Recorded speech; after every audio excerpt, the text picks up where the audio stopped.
下一首歌是由着日本歌曲所来改编，叫做《汤岛白梅记》。我的印象中，《汤岛白梅记》应该是电影的名。为什么哪有这条歌啊？真侪少年家朋友可能甲其有同款的想法。敢若一寡风景区有搭较早电影的海报《汤岛白梅记》，这敢毋是电影的名？电影有一部，歌原来有一首，听讲先有歌，才搁变电影来演。歌甲电影伫咧古早拢是真轰动，搁甲你讲过去。较早的电影、较早的歌，全部拢是台语，是一直到国民党政府来台湾推行国语，也若无，较早的老歌、老某某的。迄30-50年前的，甚至讲正百年遐个歌，为什么哪会拢台语的？较早的电影为什么拢是台语的？因为台湾较早就只有是台语尔，若无，搁加一个客家，也若无，搁加上原住民，就是国民党政府来台湾了后，推行着北京话，所以才会你讲国语，我嘛讲国语，也毋过，若干若会晓国语，你是60分。敢若会晓台语，我嘛是60分，安尼咱两个平熬。但是你若会晓国语，搁会晓台语，安尼60分，搁加60分，安尼你就是120分咯。歌名《汤岛白梅记》，拍成电影《卡希奇》，较早电影是台语，无国语的，莫怀疑老蒋的走来台湾，讲台语煞有违反。禁咱台语真正冤，过去政府看外翻，我看莫阁讲过去。来听《汤岛白梅记》，邀请陈英杰阿姊人教音乐跟甲起，若无音乐跟甲走落，迄节一互伊伫遐徛几步，有血啊，骹会酸，毋是啦，算讲甲尊重一下，甲人都来到位啊。爱赶紧来演唱，来听陈英杰所演唱这首足老的歌《汤岛白梅记》。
看过去，对着过去的记忆，绝对毋是用时间来排练，是用坎坎坷坷的记忆来完成，参像这条《汤岛白梅记》所讲的同款。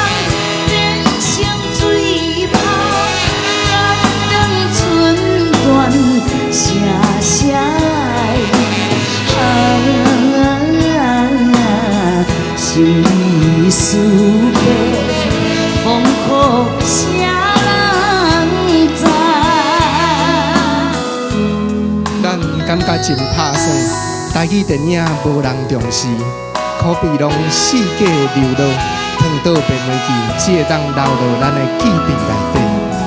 阮命来碧海，鸳鸯分东西，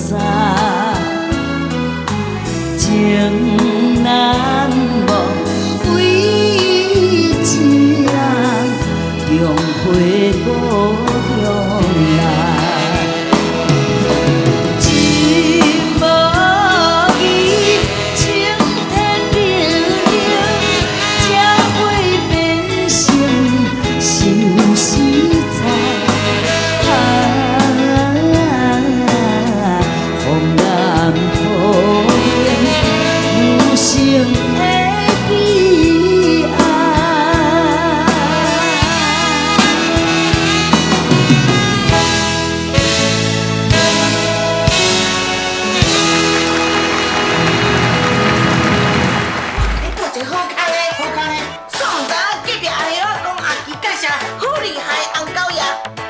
好厉害，红狗兄！